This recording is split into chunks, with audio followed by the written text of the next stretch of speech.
بسم اللہ الرحمن الرحیم۔ کتاب کے اگلے حصے کی طرف بڑھتے ہیں۔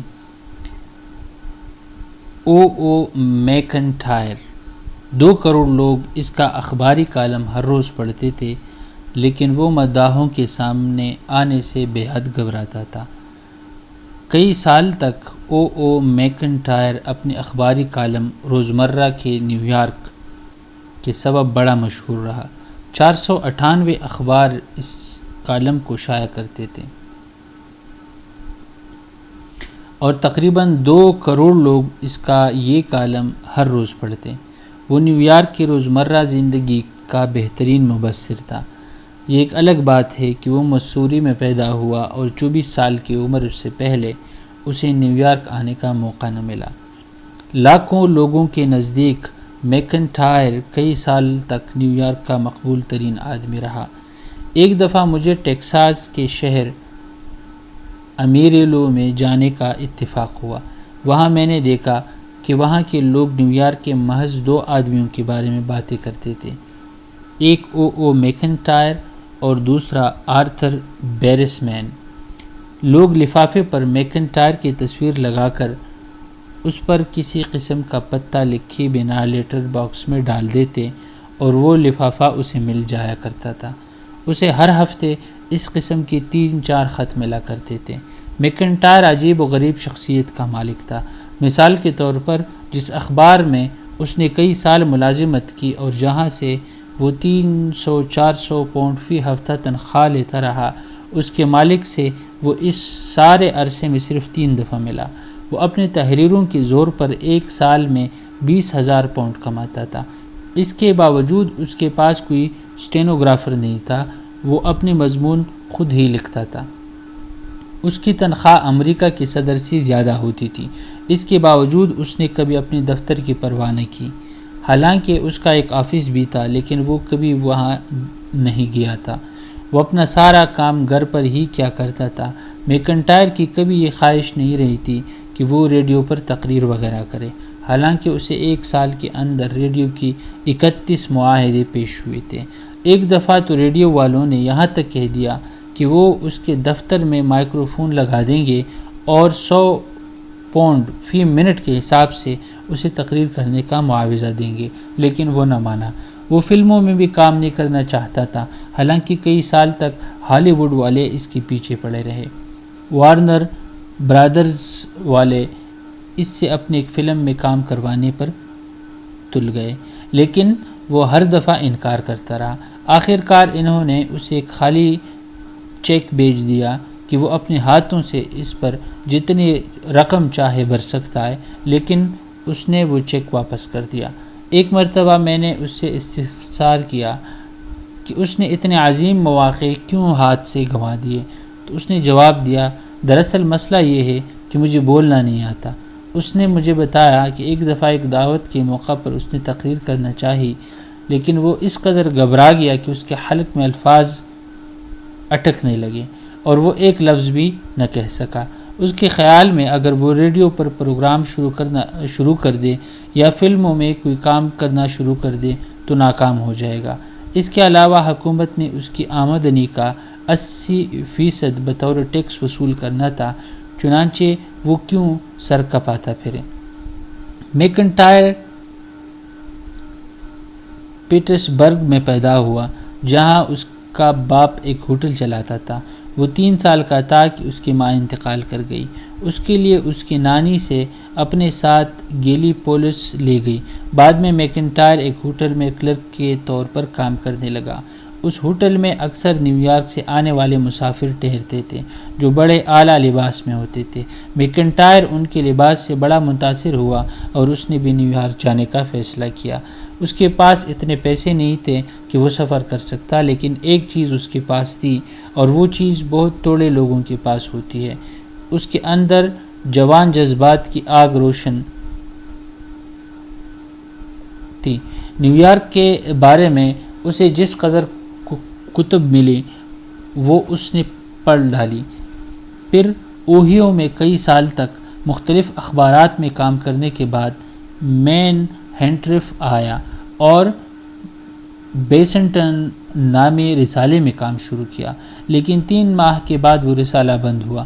پھر ایوننگ میل میں پروف ریڈر کے طور پر کام کرنے لگا۔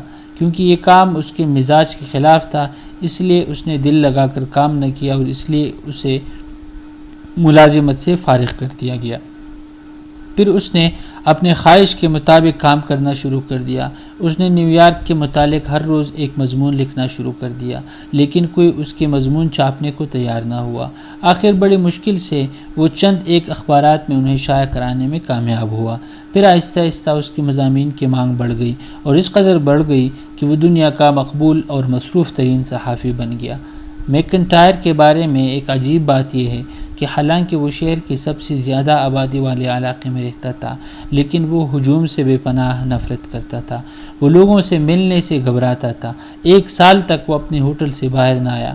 اس کے دوست اسے لباس زیب تن کرنے کی ترغیب دیتے، پھر اس کے ہاتھ میں چڑی دے کے اسے باہر لانے کی کوشش کرتے، لیکن وہ ہوٹل کے بیرونی دروازے تک ان کے ساتھ آ کر واپس چلا جاتا۔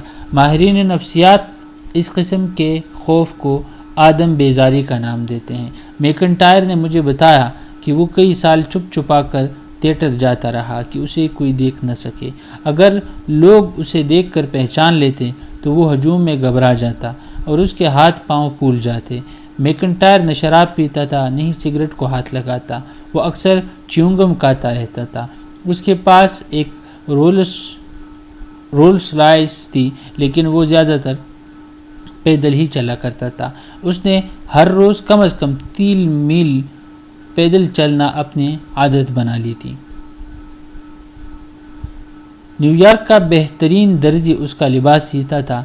اس کے پاس اتنے اعلیٰ لباس تھے کہ پرنس آف ویلز دیکھ کر رشک کرتا، لیکن وہ سارا دن اپنے ڈریسنگ گاؤن اور پاجامے ملبوس اپنا کام کرتا رہتا تھا۔ اس نے بس ایک لڑکی سے محبت کی اور اسی سے شادی کی۔ شادی کے وقت وہ 24 سال کا تھا۔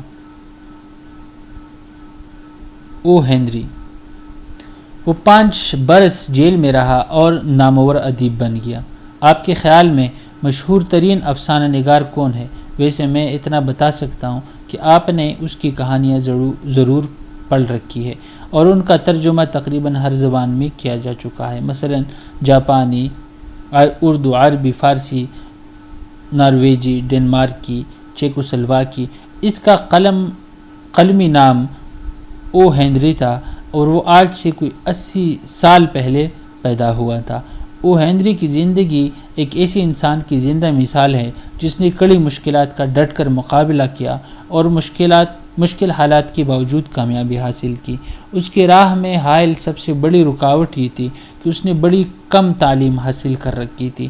وہ کبھی ہائی اسکول میں نہیں پڑھا اور نہ کبھی کالج کی شکل دیکھی۔ اس کے باوجود آج امریکہ کی آدھی یونیورسٹیوں میں اس کی تحاریر اسی لیے پڑھی جاتی ہے کہ وہ اعلیٰ تحریر کے مثالی نمونے تھے۔ دوسری رکاوٹ یہ تھی کہ بیماری کی وجہ سے اس کا حال خراب ہو چکا تھا۔ ڈاکٹروں کو اندیشہ تھا کہ وہ تب تک سے مر جائے گا، لیکن انہوں نے اسے ٹیکساس بھجوا دیا۔ وہاں اس نے ایک رائچ مویشیوں کا میلوں لمبا باڑا پر بیڑوں کی دیکھ بھال کا کام شروع کیا۔ آج سیاح موٹروں میں بیٹھے سینکڑوں میل دور سے اس رانچ کو دیکھنے آتے ہیں اور وہاں پہنچ کر موٹر روک دیتے ہیں اور اس جگہ کا نام ادب و احترام کے ساتھ پیدل چکر لگاتے ہیں جہاں کبھی او ہنری بیڑیاں چراتا تھا۔ تیسری بدقسمتی یہ تھی کہ اسے جیل جانا پڑا۔ اب سنیے کہ وہ کس وجہ سے جیل گیا۔ جب وہ صحت یاب ہو گیا تو اس نے ٹیکساس کے ایک مشہور آسٹن کے ایک بینک میں خزانچی کی ملازمت کی۔ اس علاقے کے گلہ بانوں اور کاؤ بوائے لوگوں کی یہ عادت تھی کہ جب کلرک مصروف ہوتے تو وہ بینک میں داخل ہو جاتے اور جتنا دل چاہے روپیہ جیب میں ڈال کر اس کی رسید پر دستخط کر کے چلتے بنتے۔ ایک دن اسٹیٹ بینک کا محاسب اچانک وہاں آن پہنچا۔ بینک کا حساب کرنے پر روپیہ کم پا کر او ہنری کو گرفتار کر لیا گیا کیونکہ وہ خزانچی تھا۔ اس پر مقدمہ چلا۔ اس نے کبھی $1 کی بےایمانی نہیں کی تھی، لیکن اسے 5 سال کی سزا ہو گئی۔ اس وقت یہ سزا کسی ناگہانی آفت سے کم نہ تھی، لیکن ایک طرح سے یہ او ہنری کی خوش قسمتی ثابت ہوئی کیونکہ او ہنری نے جیل ہی میں لکھنے لکھانے کا سلسلہ شروع کیا تھا اور ایسے افسانے تحریر کیے جن کی بدولت وہ مقبول ہوا اور اس کی عزت ہوئی۔ یہ ممکن تھا کہ اگر وہ جیل نہ جاتا تو ایک افسانہ بھی نہ لکھ پاتا۔ میں حال ہی میں سنگ سنگ جیل کے وارڈن سے ملا۔ اس نے مجھے بتایا کہ اس جیل کا تقریباً ہر قیدی اپنی زندگی کی کہانی لکھنے کا خواہش مند ہے۔ در حقیقت سنگ سنگ جیل میں اتنے قیدی لکھنے کے خواہش مند ہے کہ جیل کے اسکول نے ان کے لیے افسانہ نویسی کا ایک مفت کورس شروع کر رکھا ہے۔ فطرتاً ان میں سے بہت کم کامیاب ہوتے ہیں، لیکن یہ امر مسلم ہے کہ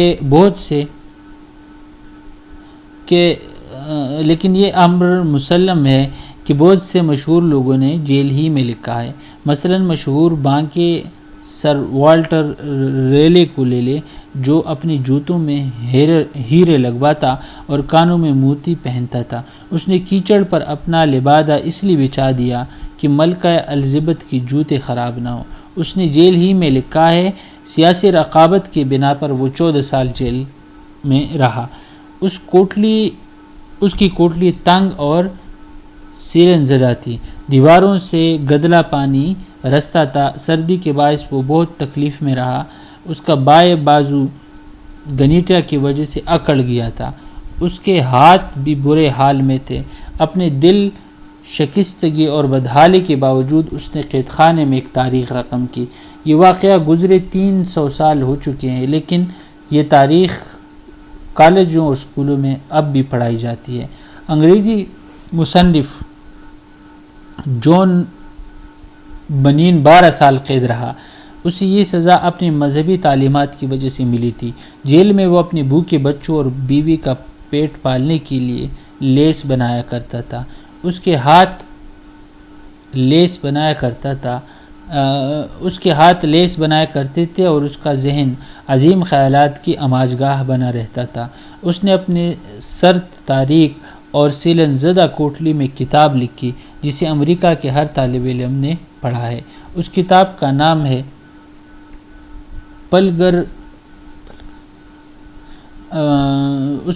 نام ہے پلگرمیجز پروگریس اور اس کا ترجمہ ہے اس کی ترجمہ اتنی زبانوں میں کیا جا چکا ہے کہ اس ضمن میں قرآن مجید اور انجیل کے علاوہ کسی اور کتاب کو اس پر برتری حاصل نہیں۔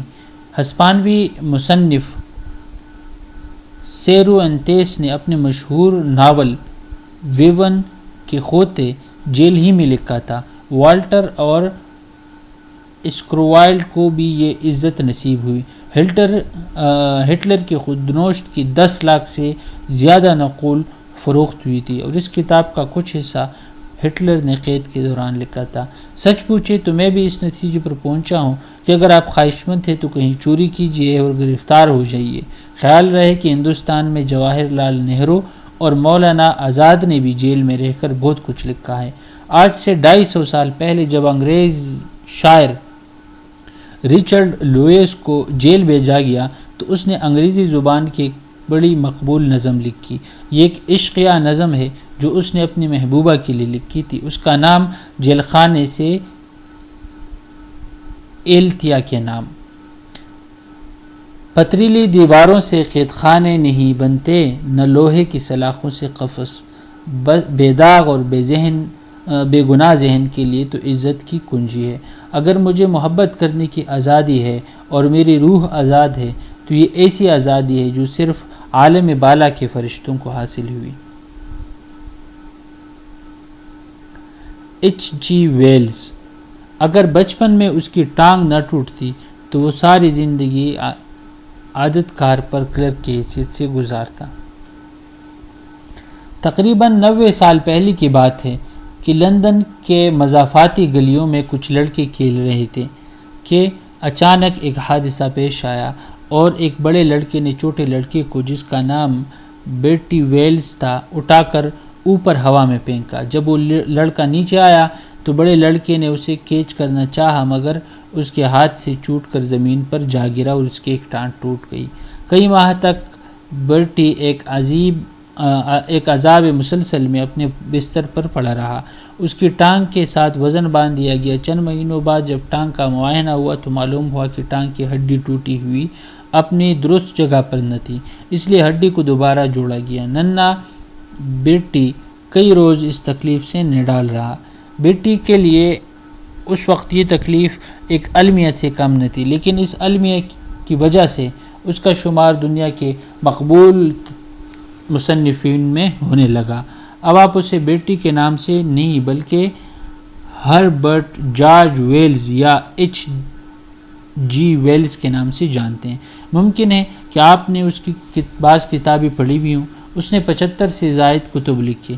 یہ بات اس نے خود مانی ہے کہ اس کے ٹانگ کا ٹوٹنا شاید اس کی زندگی کا سب سے اچھا حادثہ تھا۔ ایسا کیوں؟ کیونکہ ٹانگ ٹوٹنے کی وجہ سے وہ 1 سال تک گھر سے باہر نہ نکلا تھا۔ بستر پر پڑے رہنے سے شروع میں وہ تو تنگ آ گیا، لیکن پھر اس نے کتابیں پڑھنی شروع کی۔ اسے جو بھی کتاب ملی اس نے پڑھ ڈالی، کیونکہ اس کے علاوہ اور کوئی کام ہی نہیں تھا۔ اس کا نتیجہ یہ نکلا کہ مطالعے کا شوق ہوا، اسے ادب سے محبت ہو گئی۔ اس نے عزم مصمم کر لیا کہ وہ زندگی میں نام پیدا کرے گا۔ ٹوٹی ہوئی ٹانگ اس کی زندگی میں کایا پلٹ ثابت ہوئی۔ ایچ جی ویلز ان مشہور مصنفین میں شمار ہوتا ہے جو اپنی تخلیقات کا سب سے زیادہ معاوضہ وصول کرتے تھے۔ اس نے اپنے قلم سے تقریباً 2 لاکھ پاؤنڈ کمائے تھے، لیکن اس کا بچپن بڑی مفلسی میں گزرا تھا۔ اس کا باپ کرکٹ کا پیشہ ور کھلاڑی تھا اور ساتھ ہی کراکری کی ایک دکان بھی چلایا کرتا تھا۔ یہ دکان بالکل نہ چلتی تھی۔ ایچ جی ویلز اس دکان کے ایک چھوٹے سے کمرے میں پیدا ہوا تھا۔ اس کا کچن دکان کے نیچے ایک تہہ خانے میں تھا۔ وہ تہہ خانہ تاریک اور سیل زدہ تھا۔ اس کے اندر روشنی آنے کا صرف یہی ذریعہ تھا کہ باہر فٹ پاتھ پر ایک روشندان اس تہہ خانے میں کھلتا تھا۔ ایچ جی ویلز کی ابتدائی یادداشتوں میں سے ایک یہ بھی ہے کہ وہ تاریک کچن میں بیٹھا اس روشندان کے قریب سے گزرنے والوں کے پیر دیکھتا رہتا۔ کئی سال بعد اس نے ان پیروں کے بارے میں لکھا اور بتایا کہ وہ کیسے لوگوں کی بوٹ دیکھ کر ان کے بارے میں اندازہ لگایا کرتا تھا۔ آخرکار کراکری کی دکان ناکام ہو گئی، گھریلو حالات دن بدن خراب ہونے لگے۔ توفاقوں سے بچنے کے لیے اس کی ماں نے سیوکس میں ایک امیر خاندان میں ملازمت کر لی۔ ایچ جی ویلز اکثر اپنی ماں سے ملنے وہاں جایا کرتا تھا۔ وہاں اس نے پہلی بار اونچے طبقے کی طرز معاشرت دیکھی۔ ایچ جی ویلز 13 سال کی عمر میں اپنی روزی خود کمانے کے لیے مجبور ہو گیا۔ سب سے پہلے اس نے ایک درزی کی دکان پر ملازمت کی۔ اسے صبح 5 بجے اٹھ کر دکان صاف کرنا پڑتی، پھر آگ جلا کر 14 گھنٹے دکان پر کام کیا کرتا۔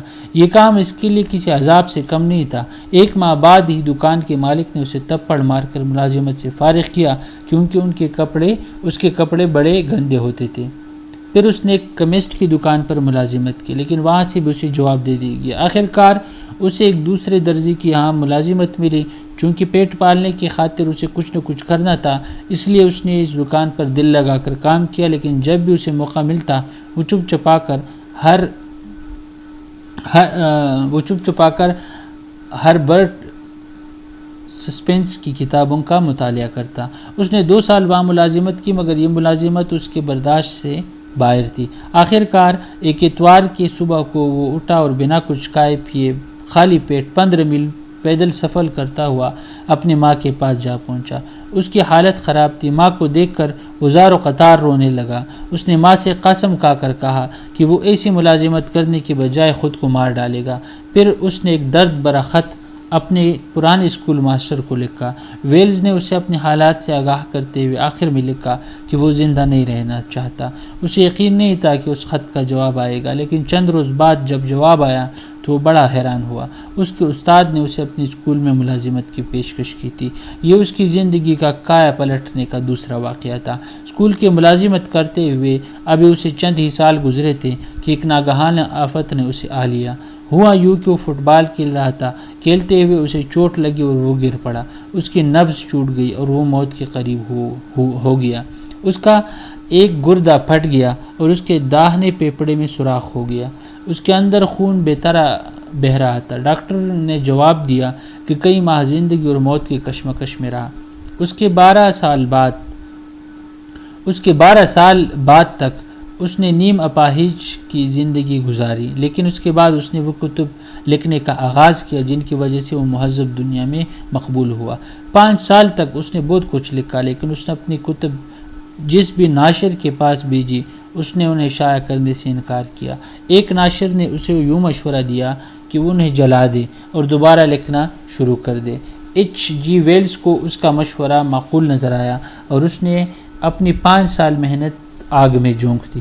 آخر کار نیم اپاہج ہونے کے باوجود اسے ایک اور اسکول میں نوکری مل گئی۔ وہاں بایولوجی کے کلاس میں اسے ایک خوبصورت لڑکی ملی، اس کا نام کیتھرین روبرز تھا۔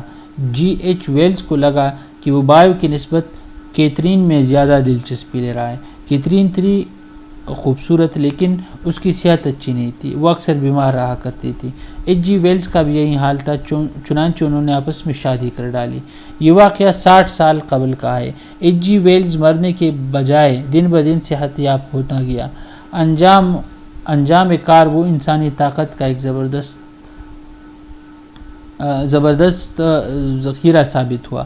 ہر سال وہ ضخیم کتاب لکھتا، ایسا کتب جو دنیا کو ہلا ڈالتی۔ ویلز کے ذہن میں روشن خیالات چکرانے رہتے تھے، وہ راتوں کو اٹھ کر ایک نوٹ بک میں اپنے خیالات درج کرتا رہتا۔ یہ سست لڑکا جس کو ایک درزی نے اس کے گندے لباس کی وجہ سے تھپڑ مارا تھا اور اپنی دکان سے نکال دیا تھا، اسی لڑکی کے نوٹ بک میں اتنے خیالات اکٹھے تھے کہ وہ اگر 150 سال بھی لکھتا تو ختم نہ ہوتے۔ H.G. ویلز جہاں بھی چاہتا کچھ لکھ سکتا تھا۔ لندن میں وہ اپنی ورکشاپ میں گاڑی میں سفر کرتے ہوئے یا بحیرہ روم کے ساحل پر کسی چھتری تلے بیٹھے۔ فرینچ ریورا کے کنارے ایک دکان کرائے پر لی ہوئی تھی، ان میں سے ایک اس کی ورکشاپ تھی اور دوسرا مہمان خانہ تھا۔ سارا دن کام کرنے کے بعد شام کا وقت وہ اپنے مہمانوں کے ساتھ گپ لگاتے ہوئے گزارتا۔ اگر کسی وجہ سے وہ اپنے مہمانوں کا استقبال کرنے اسٹیشن پر نہ جا سکتا تو وہ ایک بہترین کام کرتا، وہ اپنی بہترین گاڑی ان کے لیے بھیج دیتا تھا، ساتھ ہی اپنے مہمانوں کے لیے چائے کی چابیاں بھی، اور ساتھ ہی اپنے مہمان خانے کی چابیاں بھی۔ اس کا اثر یہ ہوا کہ جب بھی وہ اپنے مہمانوں سے ملتا تو وہ اچھے موڈ میں ہوتے۔